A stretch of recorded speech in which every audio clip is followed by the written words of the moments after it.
പിതാവിന്റെയും പുത്രന്റെയും പരിശുദ്ധാത്മാവിന്റെയും നാമത്തിൽ ആമേൻ.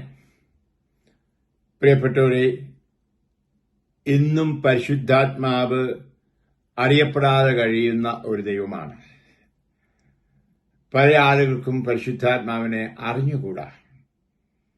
ദൈവത്തെ അറിയും, യേശുവിനെ അറിയും, പുണ്യവാന്മാരെയും പുണ്യവതികളെയും അറിയും, അവരെ വിളിച്ച് അപേക്ഷിക്കും. എന്നാൽ ആത്മാവിലുള്ള ജീവിതമാണ് യഥാർത്ഥ ക്രിസ്തുവിലുള്ള ജീവിതമെന്ന് മനസ്സിലാക്കാത്തവരാണ് ക്രിസ്ത്യാനികൾ പോലും എന്ന് പറയേണ്ടിയിരിക്കുന്നു. ഈ കാലഘട്ടം നമുക്കറിയാം, അതിശയകരമായ ഒരു കാലഘട്ടമാണ്. ഏറെ അക്രൈസ്തവർ ഹൃദയം തുറന്ന് യേശുവിനെ കണ്ടുമുട്ടുന്നു പരിശുദ്ധാത്മാവിലൂടെ. അങ്ങനെയുള്ള പലരുമായിട്ട് സംസാരിക്കാൻ എനിക്ക് ഇടവന്നിട്ടുള്ളത് കൊണ്ടാണ് ഞാൻ ഇത് ക്രിസ്ത്യാനികളായ നിങ്ങളോട് എടുത്തു പറയുന്നത്, കത്തോലിക്കരായ നിങ്ങളോട് പ്രത്യേക സ്നേഹത്തോടെ പറയുന്നത്. റോമാക്കാർക്ക് ലേഖനത്തിന്റെ നമുക്കറിയാം 8-ാം അധ്യായം 9-ാം വചനത്തിൽ കർത്താവ് വ്യക്തമായി പറയുന്നു, ക്രിസ്തുവിന്റെ ആത്മാവില്ലാത്തവൻ ക്രിസ്തുവിൻ ഉള്ളവനല്ല. ഹല്ലേലൂയ. ഒരിക്കൽ കൂടി നിങ്ങൾ ബൈബിൾ എടുത്ത് വായിച്ചു. റോമ 8:9.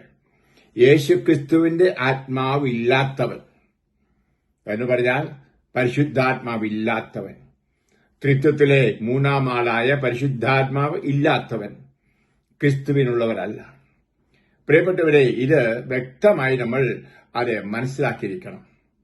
ഞാനൊരു ക്രിസ്ത്യാനിയാണ്. ക്രിസ്ത്യാനി എന്ന് പറയുമ്പോൾ ആത്മാവിനെതിരായ പാപം എന്ന് പറഞ്ഞാൽ പരിശുദ്ധാത്മാവിനെ കുറ്റപ്പെടുത്തുന്നവർ, പരിശുദ്ധാത്മാവിനെ പാപം ചെയ്ത് പാപത്തിൽ ജീവിതത്തിൽ നിന്ന് മാറ്റി നിർത്തിയവർ, പരസ്പരം ഭിന്നിച്ചും കലഹിച്ചും ചണ്ടയാക്കി പരിശുദ്ധാത്മാവിനെ വേദനിപ്പിക്കുന്നവർ, അങ്ങനെ പ്രാർത്ഥനയില്ലാതെ വിശ്വാസമില്ലാതെ പരിശുദ്ധാത്മാവിന്റെ ഊർജം ശക്തി അനുഭവിക്കാത്ത ക്രിസ്ത്യാനികൾ ഒത്തിരി പേരുണ്ട്. ഞാനിവിടെ ഒരു കരിസ്മാറ്റിക്കായിട്ടാണ് സംസാരിക്കുന്നത് എന്ന് വിചാരിക്കരുത്. ഞാൻ ക്രിസ്തുവിന്റെ ഒരു വിശ്വാസിയായിട്ട് സംസാരിക്കുകയാണ്. എങ്ങനെയാണ് നീ ക്രിസ്തുവിന് ഉള്ളവനാകേണ്ടത്? ഇന്ന് ക്രിസ്തുവിനുള്ളവരെയാണ് കർത്താവ് അന്വേഷിച്ചുകൊണ്ടിരിക്കുന്നത്, തന്റെ രാജ്യം പുനഃസ്ഥാപിക്കുവാൻ. തന്റെ രാജ്യം ഇപ്പോൾ പുനഃസ്ഥാപിച്ചുകൊണ്ടിരിക്കുകയാണ്. 1 കൊറിന്തോസ് 15-ാം അധ്യായം 24 ഞാൻ പലപ്പോഴും നിങ്ങളോട് ആവർത്തിച്ചു പറഞ്ഞിട്ടുണ്ട്.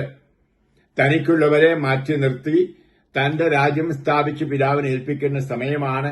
അപ്പോൾ എല്ലാം തീരും, അവസാനമാകുമെന്ന്. അപ്പോൾ ഓർക്കണം, എന്നിലുള്ള ആത്മാവിനെ ഞാൻ കത്തി ജ്വലിപ്പിക്കുന്നുണ്ടോ എന്ന് ചോദിക്കേണ്ടത്. എങ്കിൽ മാത്രമേ ഞാൻ യേശുവിനുള്ളവൻ ആയിരിക്കൂ. അതുകൊണ്ട് ഞാൻ കരിസ്മാറ്റിക് ആകാൻ നിങ്ങളോട് ഉപദേശിക്കുകയല്ല ചെയ്യുന്നത്, പിന്നെ നല്ല ക്രിസ്ത്യാനിയാകുവാനാണ്. പണ്ടെങ്ങോ മാമോദിസ സ്വീകരിച്ചു എന്ന് പറഞ്ഞ് സന്തോഷിച്ചിട്ട് കാര്യമില്ല മക്കളെ. വളരെ വ്യക്തമായിട്ട് ഗലാത്യർക്ക് ലേഖനത്തിൽ പറയുന്നുണ്ട്. അതായത് പരിച്ഛേദനം സ്വീകരിക്കുന്നതിലോ സ്വീകരിക്കാതിരിക്കുന്നതിലോ അല്ല യഥാർത്ഥത, പിന്നെയോ യഥാർത്ഥ പരിച്ഛേദനായി ജീവിക്കുന്നതിലാണ് പുതിയ വ്യക്തിയായി. പരിച്ഛേദനം നമ്മളെ സംബന്ധിച്ചോളം നമ്മുടെ ജ്ഞാനസ്ഥാനമാണ്. ഈ ജ്ഞാനസ്ഥാനത്തിൽ കിട്ടിയ പുതുജീവിതം, അതിന്റെ കൃപ നിലനിർത്തിക്കൊണ്ട് ആത്മാവിനാൽ നയിക്കപ്പെടുന്നില്ല എങ്കിൽ അന്ന് ആ മാമോദിസ തൊട്ടിൽ വെച്ച ദൈവത്തെ പിതാവേ അപ്പച്ച എന്ന് വിളിച്ചത് നിന്നിലാകുന്നില്ല ഇപ്പോൾ. അതുകൊണ്ടാണ് അതേ അധ്യായത്തിൽ പൗലോസ് പറയുന്നു, റോമ 8:14, ദൈവപുത്രനാൽ നയിക്കപ്പെടാത്തവൻ ദൈവമക്കൾ, പരിശുദ്ധാത്മാവിനാൽ നയിക്കപ്പെടാത്തവൻ ദൈവമക്കളല്ല എന്ന് വ്യക്തമായിട്ട് പറയുന്നത്. ഞാൻ അതേപടി വായിച്ചു കേൾപ്പിക്കാം. ദൈവാത്മാവിനാൽ നയിക്കപ്പെടുന്നവരെല്ലാം ദൈവത്തിന്റെ പുത്രന്മാരാണ്. ഹല്ലേലൂയ. പ്രിയപ്പെട്ടവരെ, ദൈവത്തിന്റെ ആത്മാവിനാൽ നയിക്കപ്പെടുന്നുണ്ടോ എങ്കിലും നമ്മൾ മക്കളാണെന്ന് പറയാൻ സാധിക്കൂ. അല്ല, ഞാൻ ക്രിസ്ത്യാനിയാ അതേസമയം ക്രിസ്തുവിനെതിരായിട്ട് ജീവിക്കുക. പണ്ടൊരു മനുഷ്യൻ ഞാൻ കുഞ്ഞായിരുന്ന കാലത്ത് എന്റെ അയൽവക്കത്തുള്ള ഒരു ഹൈന്ദവൻ പറഞ്ഞു ഓർക്കുന്നു, ക്രിസ്ത്യാനി എന്ന പദത്തിന് 2 അർത്ഥം പറയാൻ പറ്റും. ഒന്ന് ക്രിസ്തുവിനെ അനുകരിക്കുന്നവർ, 2 ക്രിസ്തുവിനെ ഹനിക്കുന്നവർ, ക്രിസ്തുവിനെ ഇല്ലാതാക്കുന്നവർ. ഇന്ന് അങ്ങനെയുള്ള ധാരാളം ക്രിസ്ത്യാനികൾ നമ്മുടെ ഇടയിലുണ്ട് എന്ന് ഞാൻ ഓർത്തു പോവുകയാണ്. പ്രിയപ്പെട്ടവരെ, പരിശുദ്ധാത്മാവിൽ ജ്വലിക്കുന്ന ഒരു ജീവിതമുണ്ടെങ്കിൽ മാത്രമേ സാധിക്കൂ. ഇതിനെയാണ് സാക്ഷ്യ ജീവിതം എന്ന് പറയുന്നത്. നമ്മൾക്ക് ഓർക്കും സാക്ഷ്യം പറയാന്ന് പറഞ്ഞാൽ കാര്യശ്വാനി പോയി, അത് വേറൊരു സ്ഥലത്ത് പോയി പ്രാർത്ഥിച്ചു, എന്റെ തലവേദന പോയി, നടുവിന് വേദന പോയി, ഇപ്പോൾ എനിക്ക് ക്യാൻസർ പോയി, എനിക്ക് മക്കളുണ്ടായി. ഇതൊക്കെ സാക്ഷ്യങ്ങളാണ്. വലിയ വലിയ സാക്ഷ്യങ്ങൾ നടക്കുന്ന സംഭവങ്ങളിലേക്ക് ആളുകൾ ഇപ്പോൾ എനിക്കറിയാം വിമാനം പിടിച്ചും ട്രെയിൻ പിടിച്ചും ഒക്കെ ഭയങ്കര യാത്രയാണ്. എല്ലാം എന്താണ് സാക്ഷ്യങ്ങൾ. ഇങ്ങേറ്റം മരിച്ചവരെ ഉയർപ്പിച്ചു എന്നുള്ള സാക്ഷ്യങ്ങൾ. അങ്ങനെയുള്ള വ്യക്തികളുടെ ചുറ്റും ആളുകൾ തടിച്ചുകൂടുകയാണ്. അവരൊക്കെ അത്ഭുത പ്രവർത്തകരായിട്ടാണ് കാണുന്നത്. ആ പാവം അത്ഭുതം പ്രവർത്തിക്കുന്ന കർത്താവിന് പോലും അവിടെ സ്ഥാനമില്ല. പാവം. ഹല്ലേലൂയ. യഥാർത്ഥ സാക്ഷ്യം എന്ത്? ഇത് ബൈബിൾ നമ്മളെ വ്യക്തമായി പഠിപ്പിക്കുന്ന ഒരു ഭാഗം ഞാൻ നിങ്ങളെ വായിച്ച് കേൾപ്പിച്ചുകൊണ്ട് ഈ ചെറിയ വീഡിയോ അത് സമാപിപ്പിച്ചേക്കാം. നീട്ടിപ്പറയുവാൻ ഞാൻ ആഗ്രഹിക്കുന്നില്ല. അത് വേറൊന്നും അല്ല. 1 യോഹന്നാൻ തന്റെ ലേഖനത്തിൽ എഴുതിയിരിക്കുന്ന ഭാഗമാണ്. 1 യോഹന്നാൻ അധ്യായം 5. 1 യോഹന്നാൻ അധ്യായം 5 വചനം 10 പറയാണ്, ദൈവപുത്രനിൽ, അതായത് യേശുക്രിസ്തുവിൽ വിശ്വസിക്കുന്നവന് അവനിൽ തന്നെ സാക്ഷ്യമുണ്ട്. ഹല്ലേലൂയ. ഇനിയും അടുത്ത വചനം പറയുന്നു, ദൈവം തന്റെ പുത്രനെ കുറിച്ച് നൽകിയ സാക്ഷ്യം വിശ്വസിക്കായ കൊണ്ട് അവിടുത്തെ കള്ളം പറയുന്നവനാക്കിയിരിക്കുന്നു നിങ്ങൾ. ഇതാണ് ആ സാക്ഷ്യം. ഹല്ലേലൂയ. എന്താണ് യഥാർത്ഥ സാക്ഷ്യം? ഒരു കശ്മാരി ധ്യാനമോ അല്ലെങ്കിൽ ഒരു തീർത്ഥാടനമോ ഇങ്ങനൊരു പ്രാർത്ഥനയോ ഒരു കുർബാനയോ കണ്ട ശേഷം ഉണ്ടായിരിക്കേണ്ട സാക്ഷ്യം എന്താണ്? എന്റെ തലവേദന പോയി, നടുവിന് വേദന പോയി, എന്റെ മനസ്സിലെ വേദന മുറിവ് ഉണങ്ങി, പൈശാചിക ബന്ധനം അഴിഞ്ഞു എന്നുള്ള അല്ല. പിന്നോ എന്താണ് ആ സാക്ഷ്യം? ഇതാണ് ആ സാക്ഷ്യം. ദൈവം നമുക്ക് നിത്യജീവൻ നൽകി. ഈ ജീവൻ അവിടുത്തെ പുത്രനിൽ ആണ്. പുത്രനെ സ്വന്തമാക്കിയവൻ ജീവനെ സ്വന്തമാക്കിയിരിക്കുന്നു. ദൈവത്തിനെ സ്വന്തമാക്കാത്തവന് ജീവനില്ല. ഹല്ലേലൂയ. ഇതാണ് സാക്ഷ്യം. ഇന്ന് ഈ രോഗശാന്തിക്കായി അവിടെ ഇവിടെയും പോകുന്നവരും ധ്യാനങ്ങൾക്കായി പോകുന്നവരും നെഞ്ചത്ത് കൈവച്ച് തന്നോട് തന്നെ ചോദിക്കണം, എനിക്ക് യഥാർത്ഥത്തിൽ യേശുവിൽ വിശ്വാസമുണ്ടോ? ഒരുപക്ഷെ ഞാൻ വിശ്വസിച്ചത് എന്റെ രോഗം മാറാൻ, എനിക്കൊരു കാർ മേടിക്കാൻ പണമുണ്ടാകാൻ, എനിക്കൊരു ജോലി കിട്ടാൻ, എന്റെ പാസ്പോർട്ട് ഒരു വിസ അടിച്ചു കിട്ടാൻ, അതിനുവേണ്ടിയല്ലേ ഞാൻ വിശ്വാസം വച്ചത്. അതായത് ഈ ലോകപരമായ ഒരു കാര്യം നേടിയെടുക്കുവാൻ. അതുകൊണ്ടാണ് 1 കൊരിന്ത്യർ വീണ്ടും ഞാൻ പറയുന്നു, പലയിടത്തും പറഞ്ഞ് ആവർത്തിക്കുകയാണ്. അതായത് അധ്യായം 15, 19 ഈ ലോക താല്പര്യങ്ങൾ നേടിയെടുക്കാൻ വേണ്ടി മാത്രമാണ് നീ യേശുക്രിസ്തുവിൽ വിശ്വാസം അർപ്പിച്ചിരിക്കുന്നത് എങ്കിൽ മറ്റാരേക്കാൾ നീ ദൗർഭാഗ്യവാനാണ്. അത് നമ്മൾ യേശുക്രിസ്തുവിൽ എന്തിനാണ് വിശ്വാസം അർപ്പിച്ചിരിക്കുന്നത്? ദൈവരാജ്യം സ്വന്തമാക്കാൻ, നിത്യജീവൻ സ്വന്തമാക്കുവാൻ.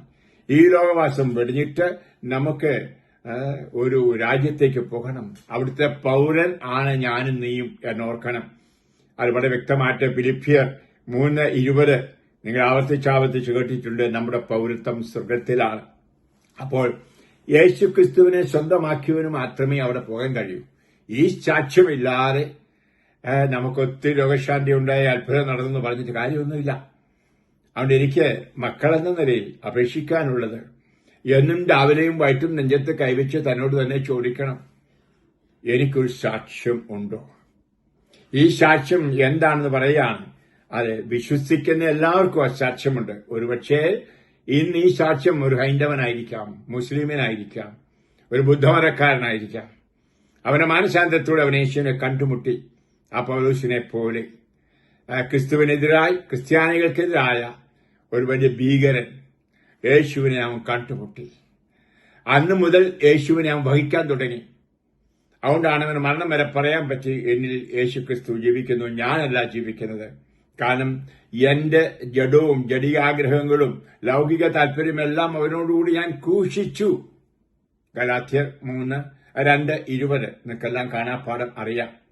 അപ്പോൾ അതുകൊണ്ടാണ് നമ്മോടും ഉത്ബോധിപ്പിക്കുകയാണ് ഗലാത്യർ 6:14 നിങ്ങൾ നിങ്ങളുടെ ജഡമോഹങ്ങളെ കർത്താവിനോടുകൂടി ക്രൂശിക്കുക.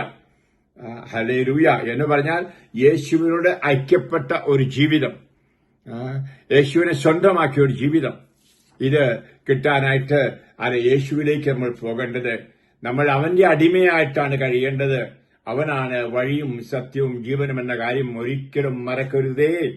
മാതാവല്ല, ഔസേപ്പിതാവല്ല, അന്തോണി ശിവന്യവാനല്ല, ഇവരാരുമല്ല ഈ ജീവനിലേക്കുള്ള വഴി എന്നോർക്കണം. യേശുക്രിസ്തു മാത്രം. ഈ വഴി നിന്റെ ഉള്ളിലുണ്ടോ? ഹല്ലേലൂയ. നിന്റെ ഹൃദയത്തിൽ ആ സ്വർഗത്തിലേക്കുള്ള കവാടം ഉണ്ടോ എന്ന് പറഞ്ഞാൽ യേശുക്രിസ്തുവാണ് ആ കവാടം. യേശുക്രിസ്തുവാണ് വഴിയും വാതിലും.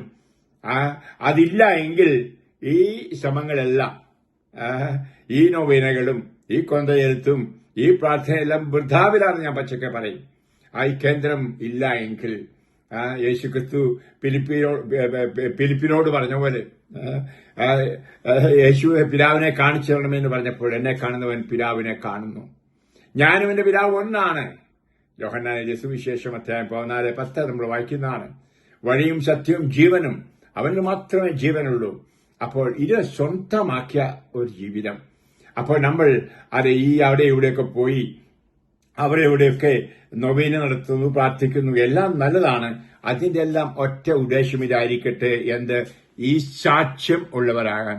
അതായത് യേശുക്രിസ്തുവിനെ സ്വന്തമാക്കുക. ഹല്ലേലൂയ. യേശുക്രിസ്തുവിന്റെ ജീവിതം എന്നിൽ സ്വന്തമാക്കുക.